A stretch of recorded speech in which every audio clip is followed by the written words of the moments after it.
Motion topic से related, कुछ graph से रिलेटेड क्वेश्चंस देखेंगे। ओके, तो देखते हैं वन बाय वन। तो पहला क्वेश्चन है वेलोसिटी टाइम ग्राफ का। वेलोसिटी टाइम ग्राफ, तो क्वेश्चन देखो किस तरह से दिया है। Velocity time graph,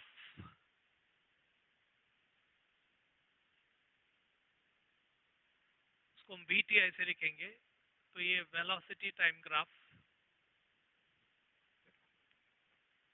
for a moving object, for a moving object is shown in the figure, is shown in the figure। तो आपको फिगर दे दी है in the figure।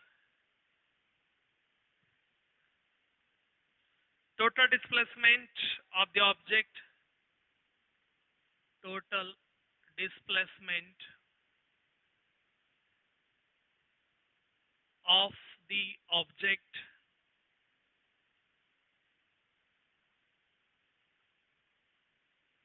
during the time interval, during the time interval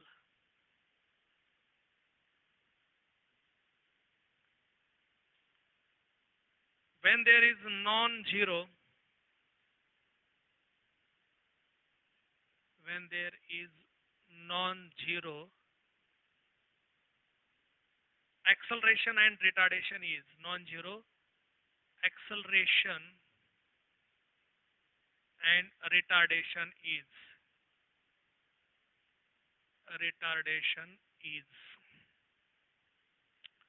तो आपको ये graph इस तरह से दे दिया है। तो पहले ग्राफ को देख लो।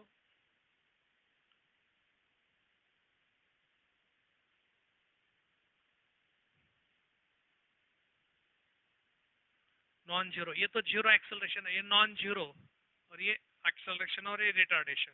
चलो इस तरह से आपको दे दिया है। ये यहाँ पर 20, ये 40, ये 30, यहाँ पर 10, ये 50 और ये 60। तो ये टाइम दे दिया है इन सेकंड। 1, ये 4, 2, 3 और ये दे दिया वेलोसिटी मीटर पर सेकंड। और ऑप्शन जो है इस तरह इसके 60 मीटर, 50 मीटर, 30 मीटर, 40 मीटर। तो ध्यान से देखो इस ग्राफ को। अब ग्राफ से रिलेटेड क्वेश्चंस हमें लेने हैं। ओके, आज के लेक्चर में ज्यादातर हम ग्राफ से रिलेटेड लेंगे, बाकी के भी लेंगे ऐसा नहीं है, लेकिन ज्यादातर ग्राफ से रिलेटेड लेंगे। तो देखो अब आपको पूछा है velocity time graph for a moving object is shown in figure. तो इस तरह से आपको दे दिया है total displacement of the object during the time interval when there is non zero acceleration and retardation. तो ये non zero acceleration and retardation, तो इसके बीच में आपको क्या निकालना है, डिस्प्लेसमेंट निकालना है। इसके बीच में डिस्प्लेसमेंट आपको निकालना है। तो देखो ये इस तरह से, अब इसको हम ये ऐसे भी कर सकते हैं। ओके, इस तरह से अब ये एक यहाँ पर ट्रायंगल हो रहा है और ये यहाँ पर रेक्टेंगल हो रहा है। ये या तो आप 20 से 40 तक ले लो और ये पूरा ट्रायंगल ले लो, जैसे मर्जी आपकी। ओके, तो आपको इस तरह से आपको इसको लेना है। तो देखते हैं, अब इसको देखो, यहाँ पर ये वाला पॉइंट है, ये पूरा क्या है, नॉन जीरो एक्सेलरेशन और रिटार्डेशन वाली ये जो एरिया है यहाँ का पूरा। तो यहाँ पर हमें डिस्प्लेसमेंट निकालना है इस केस में। अब ये तो नहीं आएगा क्योंकि आपको जो पूछा है वही हमें यहाँ पर निकालना है। तो क्या आ जाएगा answer, area under the graph. Okay, तो यहाँ पर कुछ ABCD वाला तो ऐसा कोई नहीं है। तो देखो यहाँ पर पहले हम क्या करेंगे, एरिया अंडर द ग्राफ। तो इसको नाम अगर देते हैं, ये ABCD इस तरह से नाम देते हैं। तो ये एरिया अंडर द ग्राफ, ये जो है ABCD, तो ये हमें किस तरह से निकालेंगे। तो पहले ये रेक्टेंगल है और ये ट्रायंगल, तो ये रेक्टेंगल और ट्रायंगल इस हिसाब से भी हम निकाल सकते हैं। तो ये क्या आ जाएगा, पहले रेक्टेंगल अगर हम लेते हैं तो ये 20 और 40, तो कितना हो गया 20 और ये 1, 20 × 1, तो 20 × 1 प्लस, अब ये ट्रायंगल लेते हैं ऊपर वाला ट्रायंगल, तो ये क्या लेंगे हम, हाफ इंटू ये जो है 20, तो ये बेस, और हाइट जो है 1 और 4 के, तो ये 3 आ जाएगी। ओके, तो ये 10, तो 10 × 3 30, तो 20 + 30, so that is equal to 50 metre. तो डिस्प्लेसमेंट जो आएगा non zero acceleration and retardation के बीच में, ये जो डिस्प्लेसमेंट है वो कितना आ रहा है, 50 मीटर।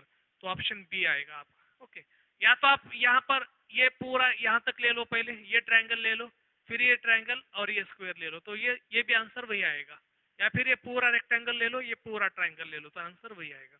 तो हम इस केस में ये वाला जो पोर्शन है ये हमें इंक्लूड नहीं करना, क्योंकि आपको पूछा है non zero acceleration and retardation. समझ में आ रहा है? तो इस तरह से आपको जो पूछा है, जिस तरह से पूछा है वैसे आपको सॉल्व करना है। ऐसे क्वेश्चंस आपको एग्जाम में पूछे जाते हैं। ओके, ग्राफ से रिलेटेड। तो चलो आगे चलकर दूसरे भी ग्राफ्स कुछ देखेंगे।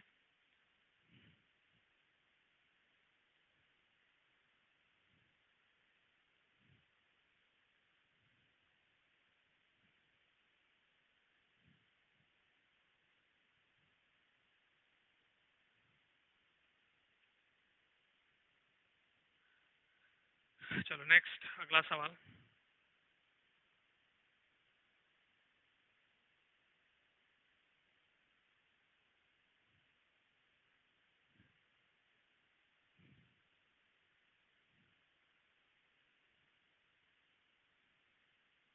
The velocity time graph of a particle, the velocity time graph of a particle is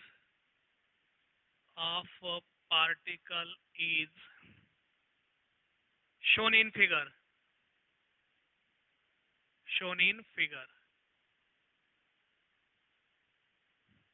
Which of the following statement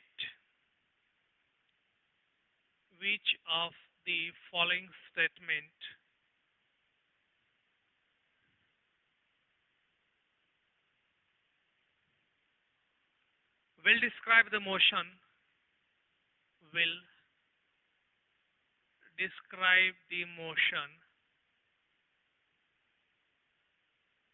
of the particle correctly?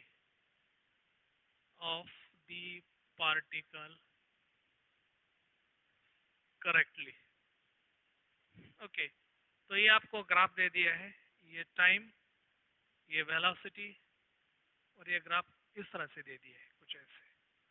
तो आपको पूछा है which of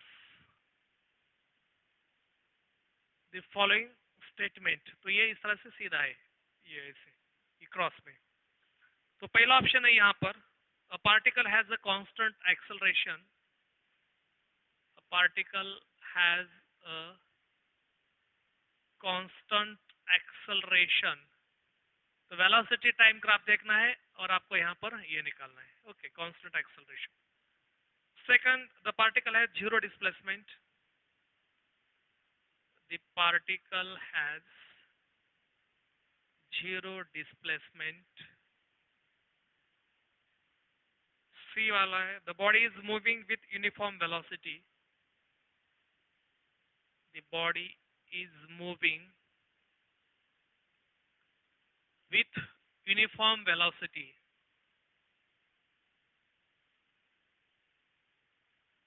D option. Acceleration of body is increasing. The acceleration of body is increasing. तो देखो यहाँ पर क्या acceleration increase हो रहा है, या फिर particle has constant acceleration, particle has zero displacement.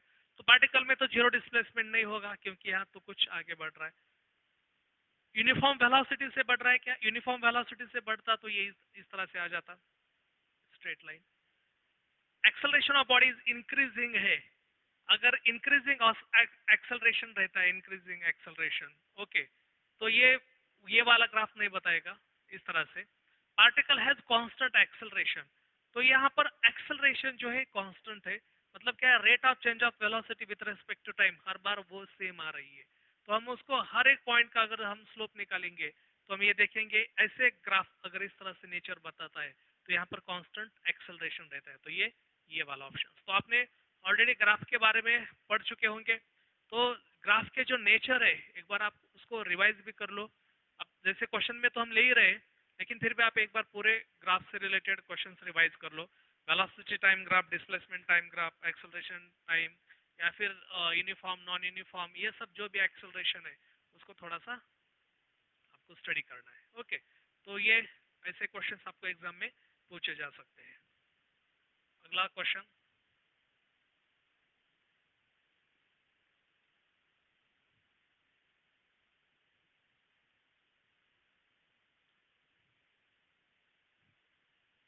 चलो।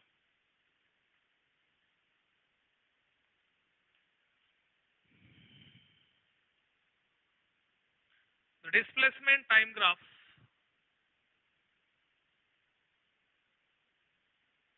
the displacement time graph of two bodies,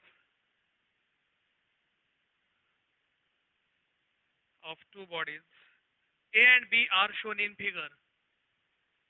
A and B are shown in figure.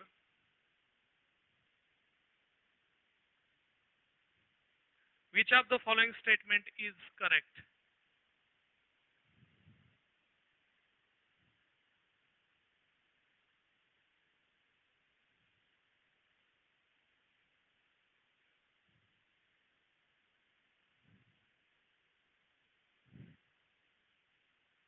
तो ये आपको वेलोसिटी टाइम ग्राफ इस तरह से दे दिया है,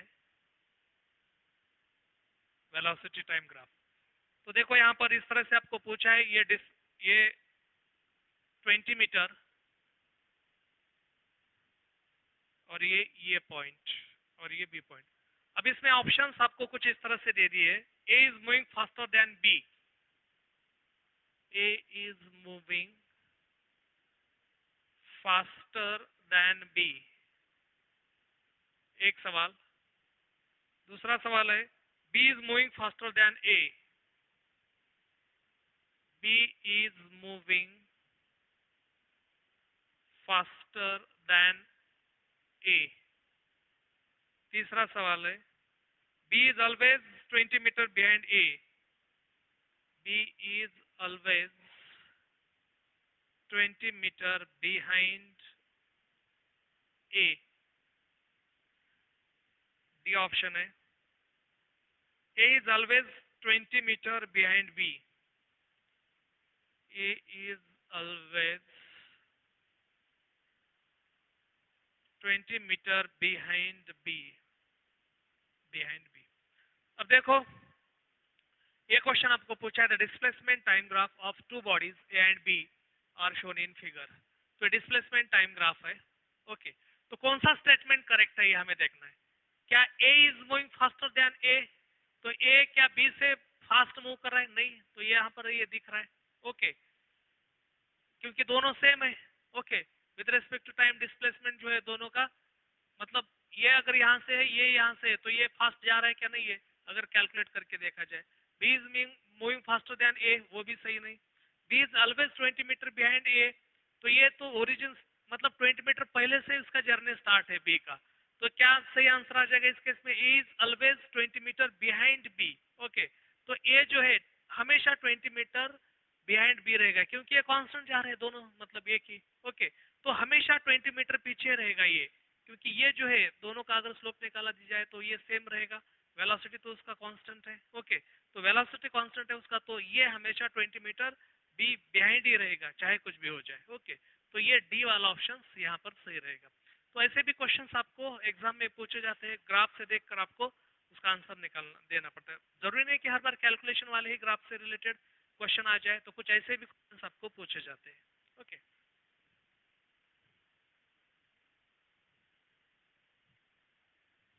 तो आपको ग्राफ को स्टडी करना आना चाहिए।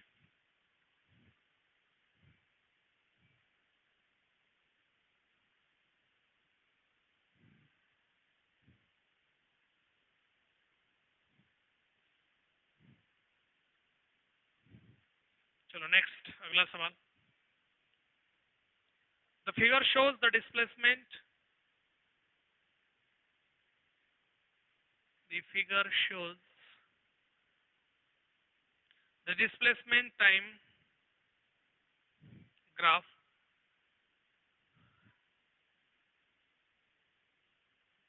displacement time graph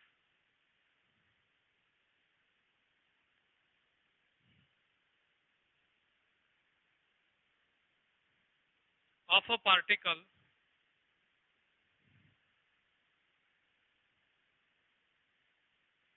moving along the x-axis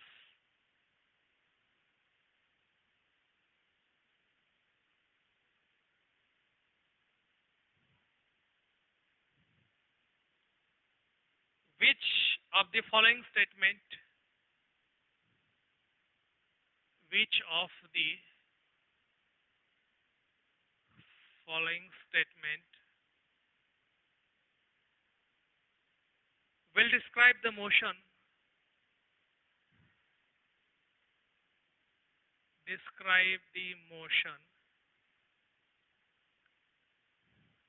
of the particle correctly.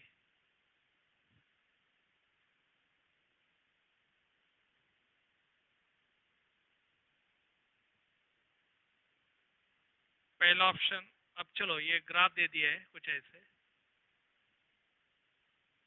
ये टाइम और ये displacement.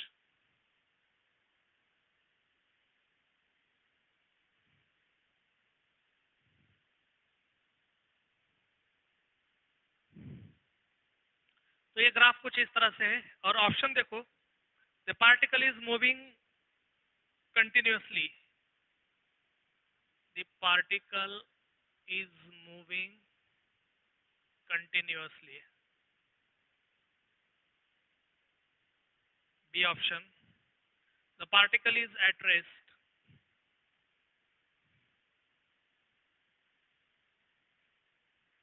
C option. The velocity of the particle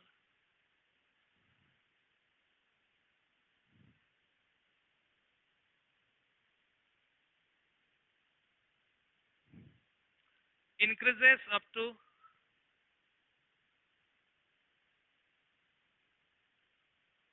time t1 and then becomes constant.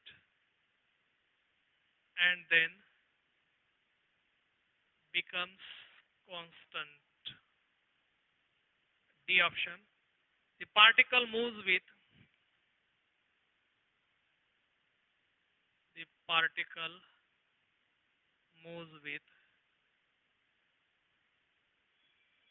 constant velocity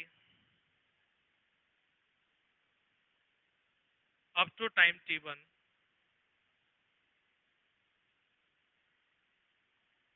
and then stops.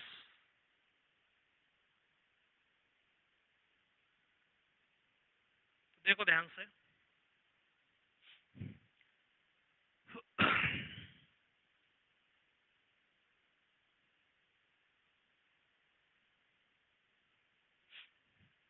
ये graph है displacement time graph. तो ये जैसे जैसे time बढ़ता जा रहा है उसी रेट से, मतलब जैसे जैसे डिस्प्लेसमेंट हो रहा है या फिर जैसे जैसे टाइम बढ़ रहा है उसी रेट से उसका डिस्प्लेसमेंट हो रहा है. अगर आप स्लोप निकालोगे इसका हर एक पॉइंट का तो वो क्या आ जाएगा, सेम आ जाएगा. ओके. अगर मतलब हम ए अगर निकालते रहेंगे इस तरह से या फिर किसी भी दो पॉइंट्स के बीच में अगर स्लोप्स निकालते रहेंगे यहाँ पर ये वाला पोर्शन, ये वाला पोर्शन, ये वाला पोर्शन, तो ये हमेशा कैसा रहेगा, कांस्टेंट रहेगा. तो इसका मतलब वेलोसिटी तो इंक्रीज नहीं हो रही, तो वेलोसिटी क्या है, कांस्टेंट है. और कहां तक ये कांस्टेंट है, t1 तक. ओके. और इसके बाद ये स्टॉप हो रहा है. फिर डिस्प्लेसमेंट हो रहा है क्या, नहीं हो रहा है. फिर तो बस टाइम बढ़ रहा है, डिस्प्लेसमेंट नहीं हो रहा है. तो पहले t1 तक क्या हो रहा है, तो t1 तक वेलोसिटी कांस्टेंट है और उसके बाद क्या हो रहा है, पार्टिकल जो है वो क्या हो रहा है, रेस्ट पोजीशन में जा रहा है. तो figure shows the displacement digraph of a particle. तो इस केस में देखो एक एक केस को हम स्टडी करते हैं. The particle is moving continuously. क्या पार्टिकल कंटिन्यूअसली मूव कर रहा है, नहीं कर रहा है, क्योंकि वो आगे जाकर रेस्ट भी हो रहा है. The particle is at rest, क्या पूरी तरह पार्टिकल रेस्ट पोजिशन में नहीं है, क्योंकि पहले तो ये यहाँ पर बढ़ रहा है, तो ये रेस्ट नहीं है। The velocity of the particle increases, यहाँ पर वेलोसिटी इंक्रीज नहीं हो रही, यहाँ पर वेलोसिटी कांस्टेंट है। Last the particle moves with constant velocity up to time t1, सही है, एंड देन स्टॉप्स, और उसके बाद वो स्टॉप हो रहा है। तो ये इस तरह से ग्राफ दिखा रहा है, समझ में आ रहा है। तो पहले तो पार्टिकल कांस्टेंट वेलोसिटी से मूव कर रहा है और फिर वो रेस्ट हो रहा है, ओके, मतलब वो स्टॉप हो रहा है, ओके। तो ये जो है डी ऑप्शन यहाँ पर सही रहेगा। देखो ये ग्राफ वाले जो, ऐसे लग रहा है कि बहुत आसान, लेकिन ग्राफ वाले क्वेश्चन जो है तो आसान तो रहते ही है, लेकिन कंफ्यूजिंग भी ज्यादा रहते हैं। जिसको वो कंसेप्ट मालूम है वही उसको सॉल्व कर पाता है, क्योंकि मैं बार बार बोलता हूँ, कैलकुलेशन बेस्ड जब क्वेश्चंस रहते हैं जिसमें कैलकुलेशन है तो तुम्हारे पास ऑप्शंस रहते हैं, तो तुम्हारा आप मतलब कैलकुलेशन से तुम पता कर सकते हो कि तुम्हारा ऑप्शन सही या गलत है। ऐसे आंसर के लिए जैसे ये थ्योरी बेस्ड क्वेश्चंस रहते हैं, तो आपको वो कंसेप्ट मालूम ही होना चाहिए, तो इससे उसके ऊपर इसके ऊपर भी आपको फोकस करना है, और ऐसे सवाल आपको एग्जाम में पूछे जाएंगे, ओके। चलो अगला सवाल देखते हैं, next.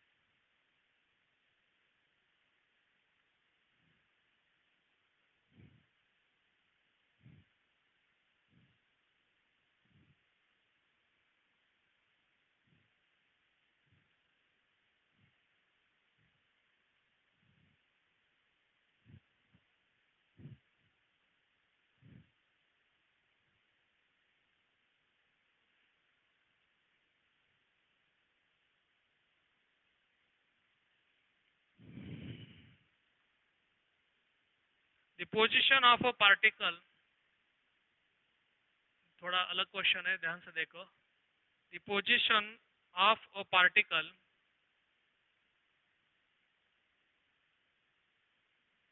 moving along the x-axis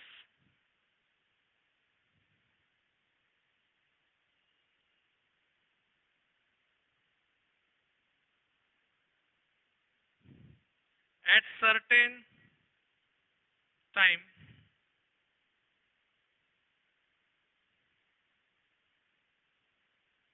is given below। तो आपको एक टेबल दे दिया है कुछ ऐसे,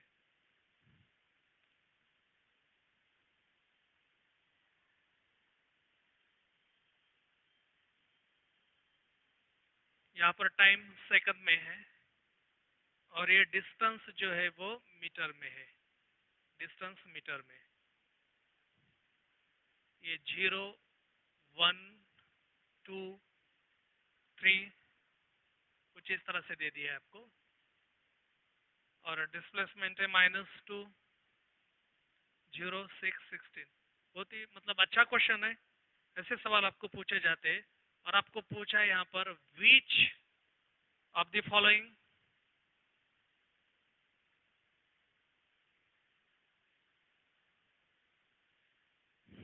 describe the motion correctly, describe the motion correctly। तो पहला ऑप्शन है uniform accelerated,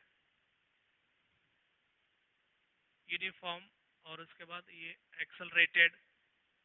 second uniform decelerated, uniform decelerated. C option non uniform accelerated.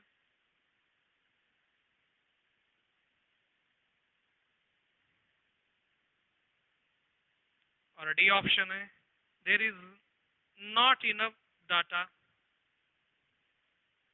There is not enough data for generalisation.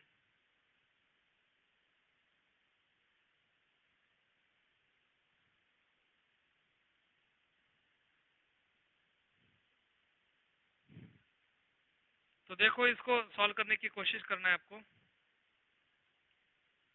इसमें क्या सही रहेगा आंसर, इसका कौन सा आंसर इस केस में सही रहेगा।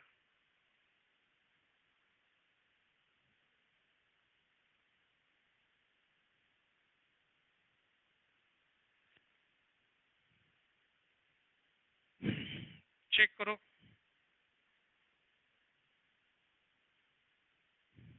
और फिर मेरे रिजल्ट के साथ आपको इसको टैली करना है। तो the position of a particle moving along the x axis at certain time. तो ये सर्टेन टाइम वाली कहानी है, तो इंस्टेंटेनियस वेलोसिटी आ जाएगी।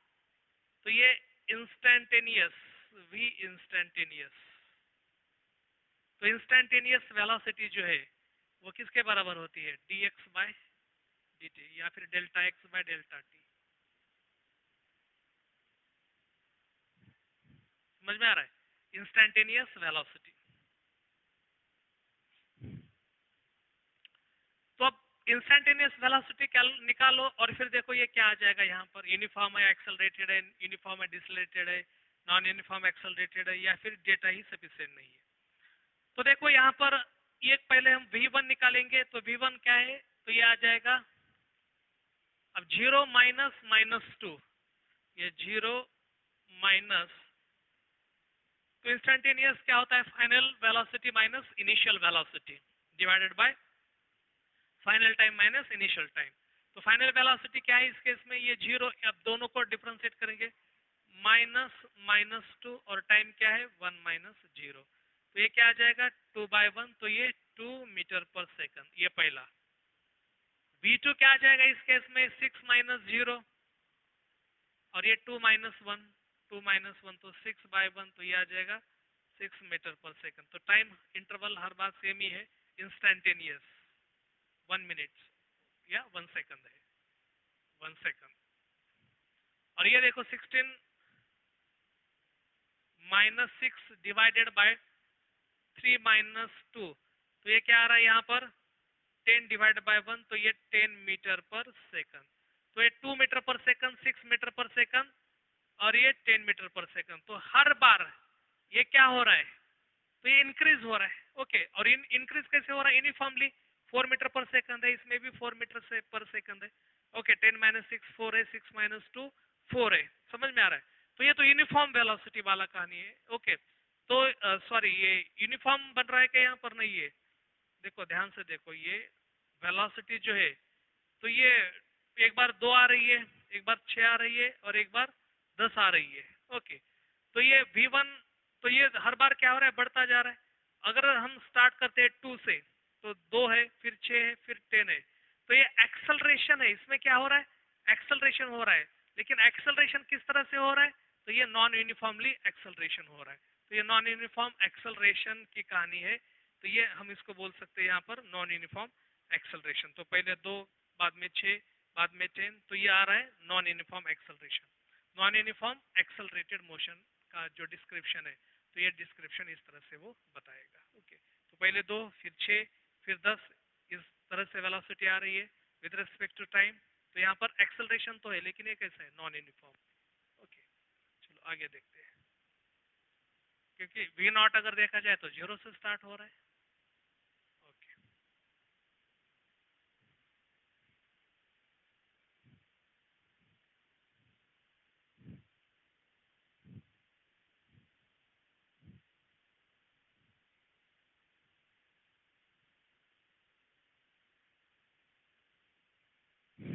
Next.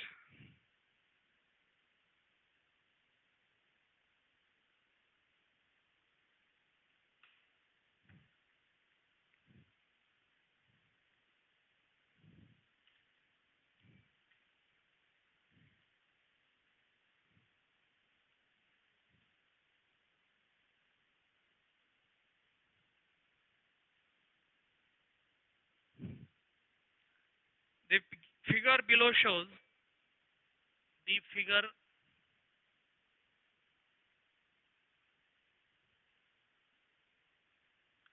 below shows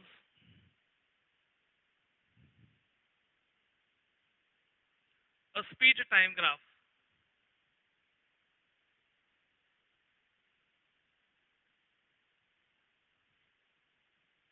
which can be inferred, sorry, what can be inferred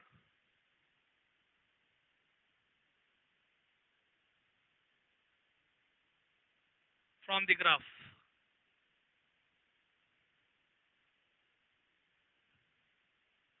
तो ये ग्राफ दे दिया है कुछ ऐसे, यहाँ पर है टाइम, और ये है स्पीड, और ये ऐसे दे दिए। और आपको देखो पूछा क्या है, चलो आपको ग्राफ में दिया क्या है और पूछा क्या है, ये भी इसका भी एक रेफरेंस हमें होना चाहिए।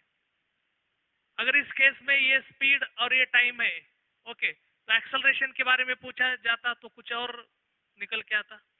अब ऑप्शन पहले देखते क्या है, स्पीड इज कांस्टेंट, पहला ऑप्शन है speed is constant.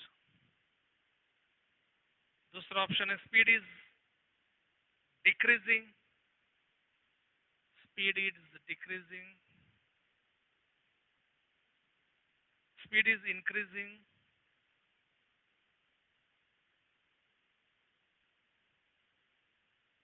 speed increases to a maximum,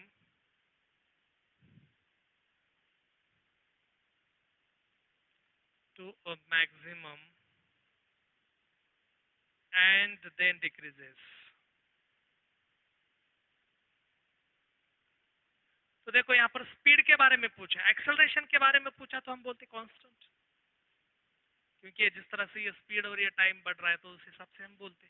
लेकिन आपको पूछा है स्पीड के बारे में, ओके, तो इस केस में स्पीड क्या हो रहा है, इंक्रीज ही हो रहा है विद टाइम, स्पीड हमेशा क्या हो रहा है, इंक्रीज हो रहा है, तो सी ऑप्शन आ रहा है। आपको एक्सेलरेशन पूछा तो और आपका आंसर कुछ अलग होता, लेकिन आपको स्पीड के बारे में पूछा है और डेट वहां पर ग्राफ में भी स्पीड है। अगर वहां पर डिस्प्लेसमेंट होता तो आपको वेलोसिटी स्पीड के बारे में पूछा तो हम कांस्टेंट बोलते, यूनिफॉर्म जो भी है वो बोलते। ओके, तो ये पूछा क्या है, ये बहुत ही ज्यादा इंपॉर्टेंट रहता है यहाँ पर। ओके, चलो अगला सवाल देखते हैं, next.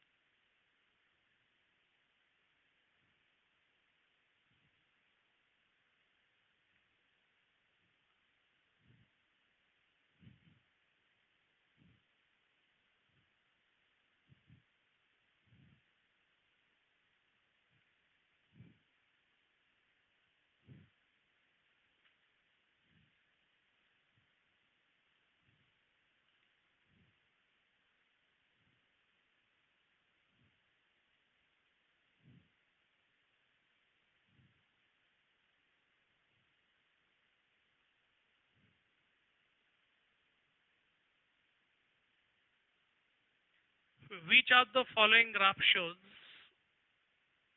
which of the following graph shows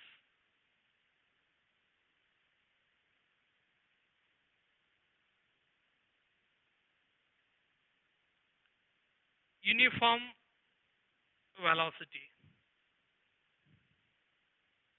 uniform velocity. तो यहाँ पर हम ग्राफ निकालते हैं, ये टाइम, ये वेलोसिटी,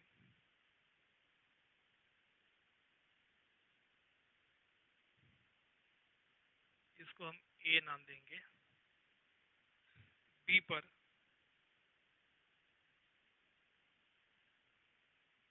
ये टाइम, ये वेलोसिटी,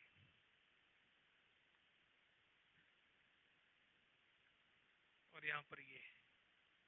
अब सी ऑप्शन पे देखते हैं नीचे, सी ऑप्शन,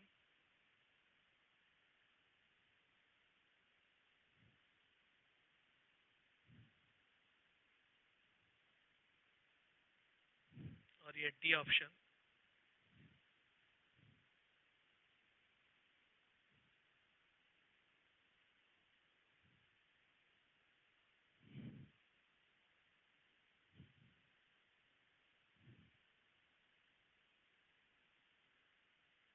चलो ये चार आपको ग्राफ दे दिए और आपको पूछा है विच of the following shows uniform acceleration, sorry uniform velocity.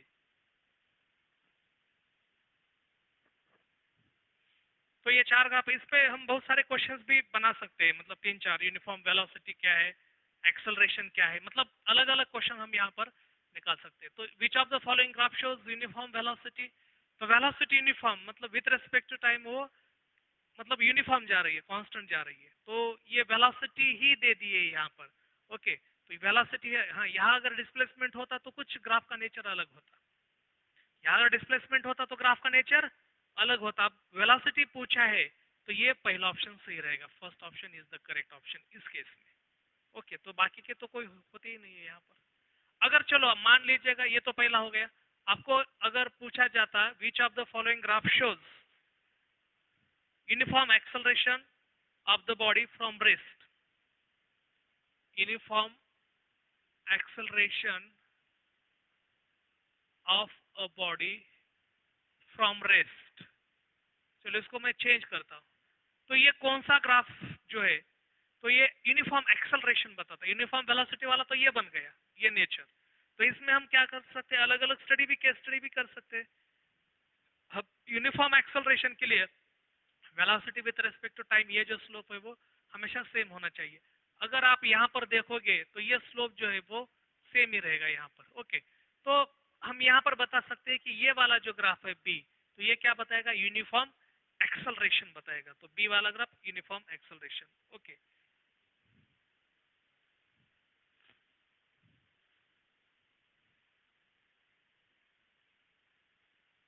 Okay, तो ये समझ में आ गया।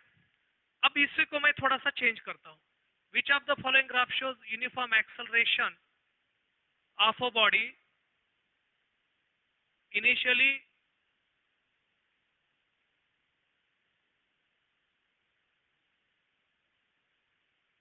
Not at rest. तो इनिशियली ये रेस्ट पोजीशन पे नहीं है। Okay, initially not at rest, तो of a body initially at not at rest, तो ये रेस्ट पोजीशन पे शुरुआत में नहीं है। ऐसा कौन सा ग्राफ है कि जो यूनिफॉर्म एक्सेलरेशन बताता है लेकिन it is not start from rest, तो रेस्ट से वो स्टार्ट नहीं होता, मतलब इनिशियली नॉट एट रेस्ट। तो ये कौन सा बताएगा, तो ये बताएगा सी वाला ग्राफ। तो ये कहीं से, यहाँ से ऊपर से कहीं तो वो स्टार्ट हो रहा है। ओके, तो ये वाला ग्राफ जो है ये बताएगा। समझ में आ रहा है ऐसा, ये मतलब इस तरह से हम उसको ग्राफ का नेचर हम स्टडी कर सकते हैं।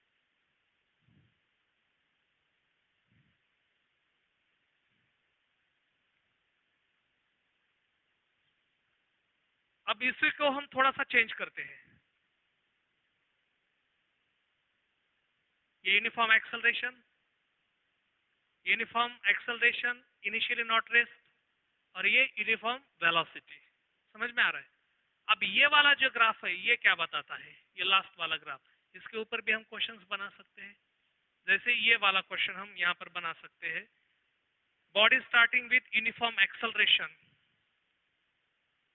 Body starting from uniform accel, body is uniform acceleration ऐसे बोल दो, या तो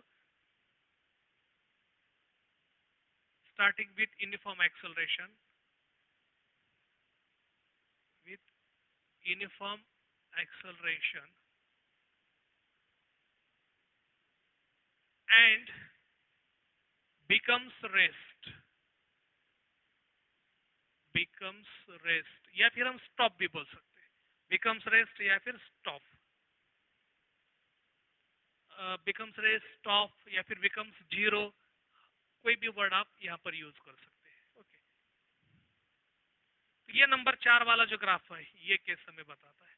तो body starting with uniform acceleration, body uniform acceleration से स्टार्ट हो रही है, तो ये वाला ग्राफ नेचर बताता है ये। और बाद में पूछा है एंड बिकम्स जीरो, और उसके बाद जीरो बन रहा है, तो ये वाला सिचुएशन। समझ में आ रहा है। तो ये जो ग्राफ के अलग अलग नेचर्स रहते हैं, अलग अलग स्टडी भी होती है, तो ऐसे क्वेश्चंस आपको एग्जाम में पूछे जाते हैं। समझ में आ रहा है।